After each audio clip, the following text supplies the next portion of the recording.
Hello and welcome to the exciting world of Japanese fruit tree. I'm here to give you the perfect introduction to the basics of pruning. This video will help you to grasp the fundamentals of pruning, a skill honed over 1,000 years. Even if you're starting from the scratch, this video will elevate your pruning skill. Did you know some fruit in Japan can cost up to 5,000 yen each? It's about 70 or $80 each. It's so surprising to see the student in another country casually eating apples for lunch. Japanese fruit tree growing technique is the best in the world, I bet, especially in producing delicious fruits. So enjoy and learn from this video. Let's get diving.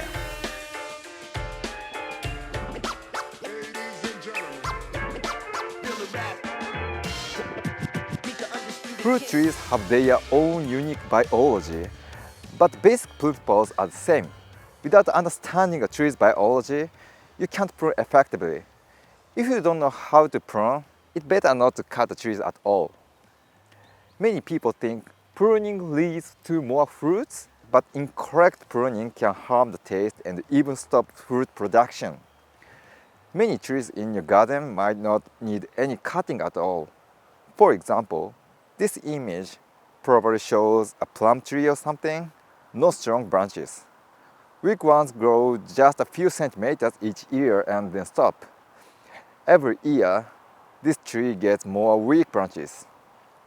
I think it will have lots of flowers, but the fruits might not be big or very sweet. It's great enjoying the flowers as is without extra pruning. At the end of this video, I'll also explain how to create such a tree.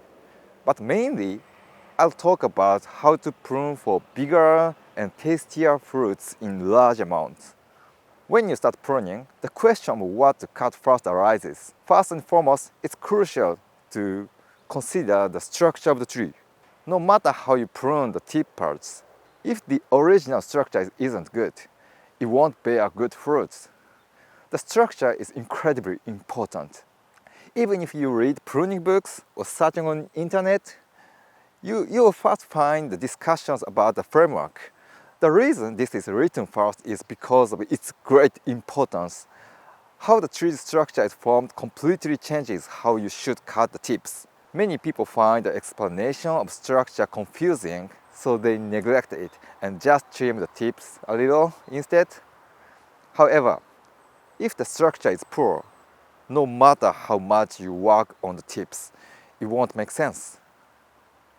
The key is how to create the framework of the tree.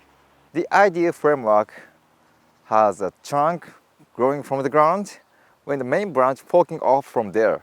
These branches spread in an open center style, allowing sunlight to reach inside. Ensure good sun exposure.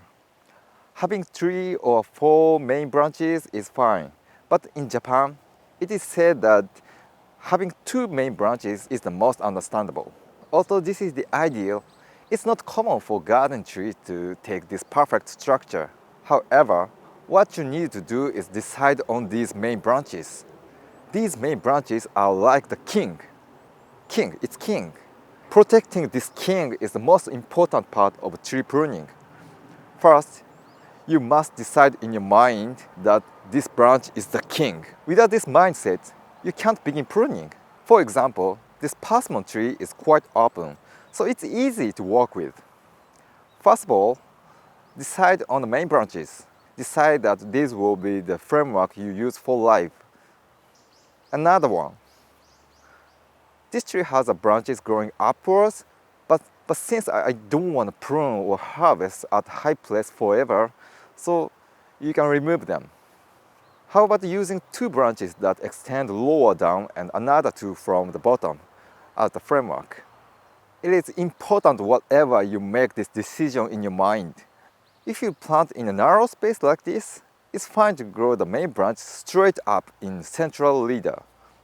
Japan is a very compact country, so many home fruit trees are like this. In this case, there is 1 main branch growing straight up. Consider growing the main branches straight and forming a tree-like structure. Alternatively, you can also make a horizontally spread branch the main one. It might be thin now, but you decide to grow it larger and develop this branch as the scaffold branches of a framework. You can have 1, 2, or even create 4 main branches. Making 5 or 6 is not impossible. It's not impossible, but it can get complicated, just a bit complicated. Losing the king of main branches is like losing your country, and it's when the tree, as a nation, is defeated. The ideal main branch, the king, should have an angle of more than 40 degrees. It's better to avoid angle less than 40 degrees if possible. But there are no better options. It's still acceptable. I'll explain the reason for this later. You're free to choose the branches to keep as the main ones, depending on the direction you want for the structure. First, eliminate the branches that interface with these main branches. The most obstructive are the strong branches growing from the upper side of scaffold branches. All plants tend to grow towards their tips, but the force to grow upwards is even stronger. When such branches are present, the nutrients flow to their upward growing branches, weakening the branches in the desired direction. In nature, all plants compete with other plants to spread their leaves as high as possible. If they are shaded, they may not receive enough light and could die. Therefore, there's a strong tendency in plants to grow as high as possible. Once you've decided on the main branch, remove all the thick branches growing from their upper surface. And once you've decided that it's a king, run the saw along the branch and cut all branches that are growing upwards or overshading others. By doing this, the scaffold branch you want to keep will become stronger and transform into fine main branches. When cutting branches, always cut at the fork, this point and this point. If you cut halfway, the branch will die, because plants always need leaves to absorb nutrients and water. If there are no leaves, it means nutrients and water cannot be delivered. In other words, the part will die. It's a big mistake to think only that part will die. Internally, it dies back 4 to 5 times as much. And no new branches will never grow from that part. Whether the branch is thick or thin, be sure to cut it at fork point. Cutting at point cleanly prevents the branch from dying back to the base. Remember that all branches have dormant buds at their base. You can see now, but they are. And new branches can sprout from the upper side and become strong. So carefully remove the upper buds, leaving only the lower buds, like this. Please be aware of what are called callus cells in plants. Callus cells are special cells that can fix damaged parts. They can heal the area. If callus forms a dark place, it assumes it's underground and transforms into root cells. When you cut the trunk, a jelly-like callus forms and slowly becomes hard. Cutting at the edge allows the callus to wrap around and form, indicating a clean cut without damaging the tree. The callus formation is important for correctly cutting the tree. Especially when cutting large branches, it's very important. It's very important to cut at this location. In well-trained tree, the main branches, the king, are located. Next to the king's main branch that grows straight up, there are thick branches like rook in chess. This arrangement is very nice, since they don't directly come out from the top. Yeah? These thick branches are positioned as secondary to the main, like 1, 2, 3. These are the structure as well, with the central king and horizontal root branches being the ideal structure. Anyway, once this main framework is established, it should not be moved. This is principle for all trees. When arranging the rook-like secondary main branches, it's important to maintain proper intervals. If there is a secondary right branches on the left side, it's ideal to place another one on the opposite side, more than 50 centimeters apart. In addition, another one, place a weaker secondary branches. If secondary main branches are positioned closer than 50 centimeters, for example, on both sides, it forms a crossroad structure. In this arrangement, since nutrients are sent to both sides, the center tends to weaken. This is common to all trees. So it's important to keep more than 50 centimeters between secondary main branches. If they extend in the same direction, keeping them more than 1 meter apart. Perfect structure might be difficult in garden. However, over several years, you should try to get it as close as possible. It's important that the branches forming the framework don't cross each other. If they do cross, either remove the upper one to let the light reach below or remove the below one. By proper arranging the structural branches, you ensure the desired size of the tree. Ideally, secondary main branches should fill the gaps between the main branches when there are one or two main branches, particularly with two main branches extending in opposite direction. By placing secondary main branches in positions 1, 2, 3, 4, the branches spread evenly throughout the tree. They should be arranged without crossing. If it's difficult to spread them sideways and you are working with a central leader, and same way, arrange secondary main branches at intervals of 50 centimeters. If two branches extend in the same direction, it's important to maintain a space of more than 1 meter between them. The top tends to grow larger, so prune to reduce the upper part and shape it into a triangle, allowing light reach to the bottom. Fear of cutting large branches often results in a messy arrangement of branches. Okay, next I'll explain why frame building is so crucial. Once it's established, it should not be moved at all. The basic framework is almost the same for all plants, except for vine plants, and there's a lateral branches that emerge from the structure that bear fruits. And important thing, the suitable age for fruit production is different by varieties. Please pay close attention to which category your tree is. Let's start with the simplest one,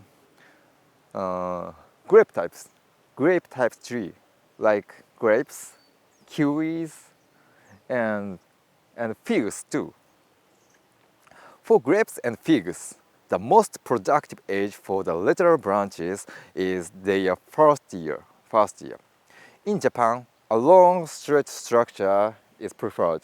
From this scaffold branch, first year lateral branch emerge. And since first year branch of grapes and figs are highly productive, so they are cut at the base after harvest in winter, leaving only 1 or 2 buds, and lateral branches growing from the same place next year, and the fruit harvested in summer and cut in winter. Repeat it. This is a pruning process for grapes and figs. It's very simple, simplest of all fruit trees. But kiwi follows the same biology but with a slightly different method. Kiwi also has a structure in place, but unlike grape, you don't cut the branches back to the base. Instead, keep the long branches that emerge from the base and get rid of the rest. Then train these long branches along the wire. It should look like a fishbone, yeah? With at least 30 or 50 centimeters between each branches. Keep the structure fixed and repeat this process with the lateral branches every year. Next, let's talk about peach type trees, including peaches, cherries, plums, and apricots. Yeah.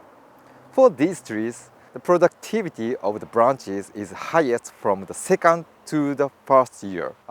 Second and third year. The first year produces long lateral branches, but they are not very productive. If you leave these thin first year branches, 2 or 3 long branches will emerge from their tips in the second year. short branches will grow from the base. These short branches produce many flowers and high quality fruits.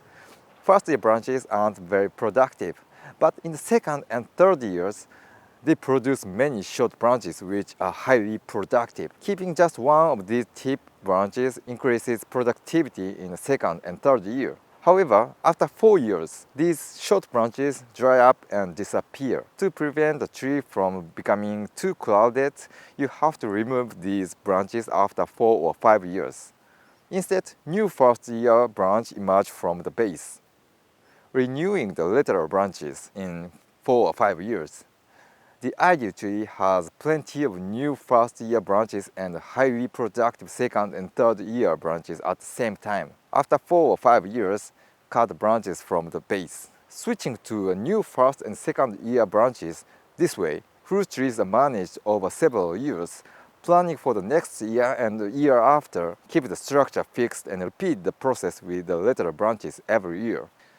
Next, we have the apple tree type, apple, which also includes apples and pears and quinces. They are almost same. They are almost same as peach type trees.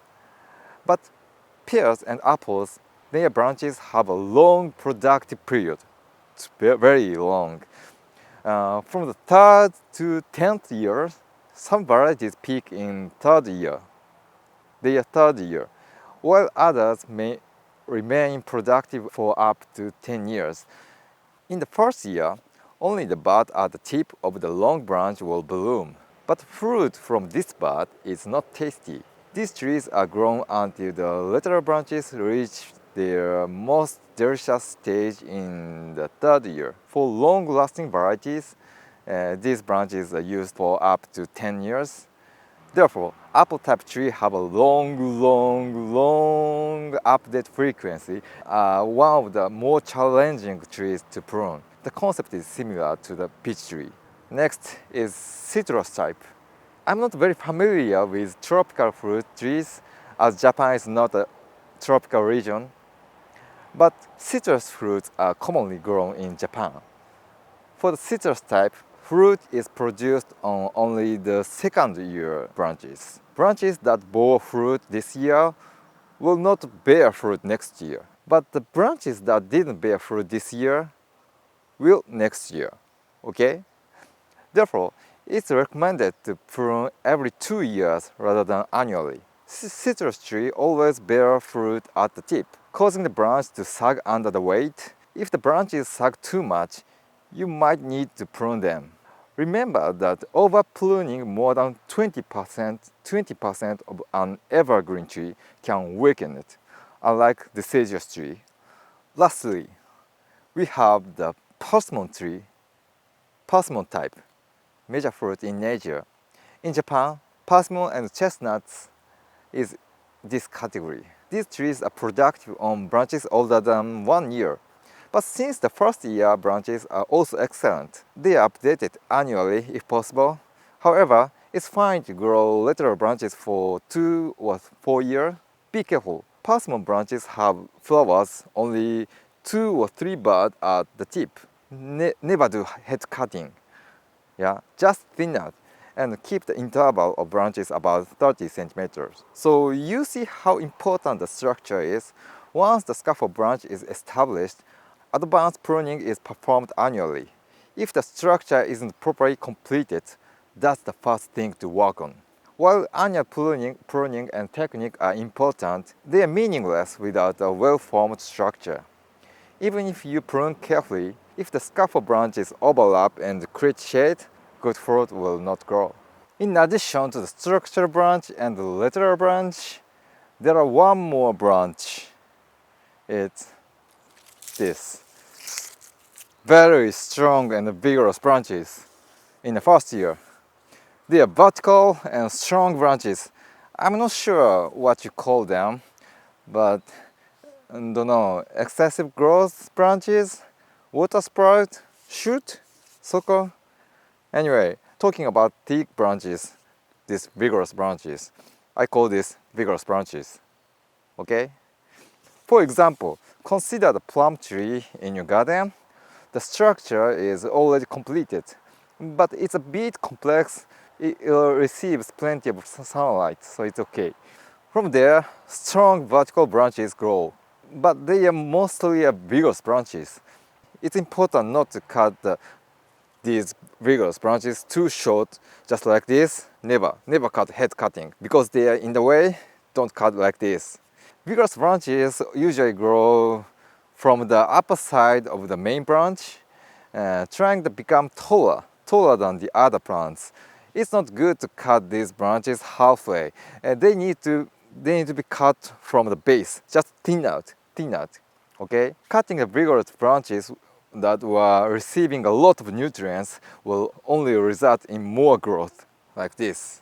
Yeah. Pruning vigorous branches should be the first step of when new pruning starts. Leaving upstanding vigorous branches should be avoided as they tend to become stronger. They grow even bigger and behave like a king.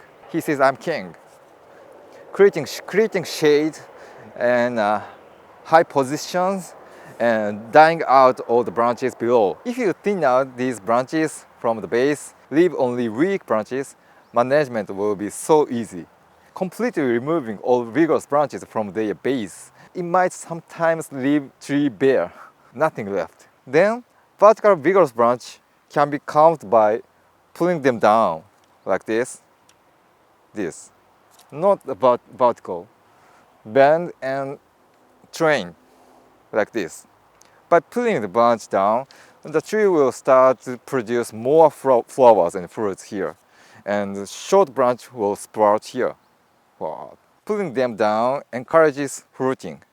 Okay? To understand this concept, remember the two terms, vegetative growth and reproductive growth. Vegetative growth refers to growing period, which is what we usually consider as growth. On the other side, reproductive growth refers to the activity of producing flowers and fruits and living offsprings. All plants maintain a balance between these two types of growth. Cultivating plants means adjusting this balance. Yeah. The period when the plants stretch branches and plant leaves is called vegetative growth. It can take about 5 years for a tree to bear fruit after it is planted. This means that initially they only grow vegetatively and increase in size. Human beings grow up without reproduction during their childhood. Yeah? Plants follow the similar pattern. Humans begin to relationship when they reach certain stage of growth, and the same is true for plants. For example, plants like lettuce first do vegetative growth, growing leaves bigger and bigger, and they stop. They switch to reproductive growth and stretching a stem, making flowers, and when they are growing, time ends. But the fruit plants like tomato, eggplants, and these fruit trees, they need to do vegetative growth and reproductive growth at the same time. If a tree has only weak branches, whole tree might be weak. But if it has only strong branches, it's still focusing on vegetative growth and might not make fruits, or the fruits might not taste good. Bending strong branches helps the plants shift to vegetative growth to reproductive growth, making it easier for flowers and fruits to form. In a small garden, plants often do more vegetative growth. This is because the roots have a lot of space underground to grow. So the plant tries to get bigger, but the top part gets trimmed off to fit the garden, affects its growth. Many people want to grow a small tree, but it's important to understand that the growth of the above ground part of the tree is proportional to the growth underground. As the roots grow, the above ground part will also grow. The above part grows and roots grow. If you make only the above part smaller, the roots will continue to absorb the same amount of nutrients and a large number of strong branches will sprout. Limiting the range of the roots can help to grow a smaller tree. For example, in potted plants, the range of the roots is naturally restricted. Japanese farmers use a technique called root zone restriction. This is a method of planting trees within a limited boundary to burying a root barrier seed that allows water to pass through while blocking the roots. If the tree's roots are kept in a small area, the tree stays smaller and calmer, and its fruits taste better. It might not make as much as a tree with more space, but the fruits can be better because the tree focuses more on making fruits and flowers, reproductive growth. For trees already in ground, just cutting the top part might not help if the roots are still big. The tree can grow vigorously again. In this case, cutting some of the roots underground can help. Trees in rich soil or near garden with fertilizer often grow too many leaves and branches and not enough flowers and fruits. You can fix this digging up and cutting the big roots to make the tree calmer. Using this method, you may not show big changes in the first year, but after 2 or 3 years, the tree usually becomes calmer and grows fewer strong branches. Also, digging and cutting roots is too tough. Another method is girdling. Girdling means cutting a ring around the tree's trunk. It stops nutrients and water from going up for a while, which slows down the tree's growth. It's important to do girdling 1 or 2 months after the full bloomed. This makes the fruit taste better and also controls how big the tree grows. To keep a tree small, you should limit the root space, cut the roots, or use methods like girdling. The timing of pruning varies depending on the type of the tree. For deciduous trees, the pruning is after the leaves have fallen and before new buds appear, typically from December to January in Japan. This is because the tree is dormant season. Minimize the damage caused by pruning. On the other hand, pruning of evergreen tree is recommended after March. These plants are sensitive to cold, and especially citrus trees undergo flower bud differentiation from January to February. So prune during this period should be avoided. Summer pruning is also important for deciduous tree since flower bud differentiation occurs in previous summer. Removing vertical vigorous branches before this period, you can increase the number of flowers for next year. The timing of pruning has significant impact on the changes in the tree. Pruning deciduous tree in winter leads to strong growth the following year, while pruning in summer calms the tree and make it slightly weaker. This is related to 2 components, carbon and nitrogen. Plants create carbohydrates through photosynthesis. Plants absorb a lot of light, produce carbon, and send it to branch in autumn as leaves fall. In evergreens, much of it is stored in the leaves themselves in winter when fertilizer is nitrogen. Fertilizer is often applied. The carbon stored in summer and the nitrogen supplied in winter affect the tree's growth. So carbohydrates are produced with just carbon, it's C, and water, H2O. Okay?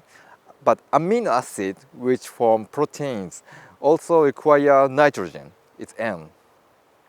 Nitrogen fertilizer applied in winter is absorbed by the roots and circulate the whole tree with leaf transpiration in spring. Nitrogen actively circulates within the tree, producing various compounds.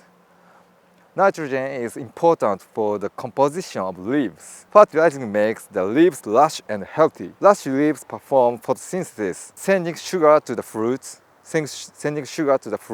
making them large and tasty. Pruning a tree in winter reduces only just carbon. At this time, nitrogen is stored in the underground part, no transpiration. Okay? And in spring, nitrogen rises to the upper part. When nitrogen moves up in spring, the concentration of nitrogen increases, tipping the carbon-nitrogen ratio, CN ratio, towards to nitrogen. A higher nitrogen concentration tends to favor vegetative growth. Pruning in winter decreases the carbon content of the tree. As a result, the proportion of nitrogen increases, and the new branch grows vigorously. Pruning in summer reduces both carbon and nitrogen. This moderates the tree's growth. If you want to control the growth of a tree, pruning in summer, spring to summer is effective. Also, summer pruning can cause significant damage on the tree. It's gradually settled in a calmer state. For ornamental trees, aimed only flowers, pruning from spring to summer is common. This weakens the growth of the tree and promotes reproductive growth. However, for fruit tree, if summer pruning makes the trees too weak, it can affect the size and taste of the fruits. Therefore, balancing vegetative growth and reproductive growth is very important. Okay? Finally, let's discuss plant hormones. There are many types of plant hormones, but I'll focus on the three particularly important for pruning: auxins, cytokinins, and gibberellin. Understanding plant hormone is crucial in fruit tree pruning. It might be difficult for beginners. Auxins are hormones involved in a plant's gravity perception. Gravity. For example, when growing plants in space, you might see roots growing upwards and branches extending downwards due to the absence of gravity. Think of auxins as hormones that create roots. Okay? Auxin creates roots. But auxins are made at the tip, mainly at the top buds. They are not made in the roots, which is a common mistake. Made from top part and going downwards and making the roots. Auxin is like a follow me hormone. Follow me. I am going. You don't go. I'm going. Follow me hormone. Causing apical dominance. Where the apical bud grows strongest, auxin gives the plants the strength to grow upwards. If left alone this, the topmost bud grows the longest. If the tip is cut off, cytokinins become active. This hormone promotes the growth of branches that spread outwards, not upwards, sideways. Cytokinins stimulate bud sprouting. Unlike auxins which are commanding leader, don't go, I'm going, follow me, hormone, yeah? Cytokinins, let's go together, I want to play with everyone, hormone. He wants to play everyone. Since auxins suppress the activity of cytokinins, plants tend to grow upwards.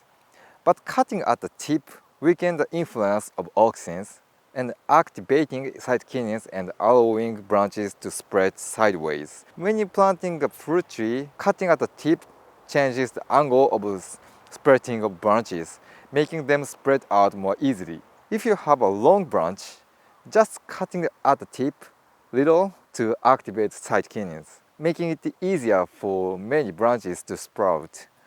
Yeah. However, cutting too short can produce strong branches, as I mentioned. So it's important to only trim a tip slightly. Auxins are produced at the highest part of the tree and descend to underground part. When a tree is horizontal, auxins are strongly activated on the lower side according to gravity, concentrating their growing inhibiting effect on the lower part. This activates the cytokinin in upper part, making it easier for branch to emerge from the top. When choosing the main branch, I said that better the angle of more than 40 degrees is better. I said if it's close to horizontal, vigorous branches tend to emerge upwards because of the hormone. If a tree grows straight and then drop a bit down, vigorous branches are likely to emerge from this part.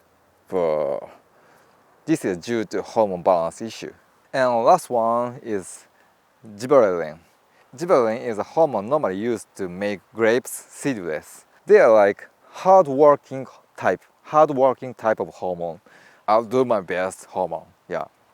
Activate strong excessive growth branches and vigorous branches.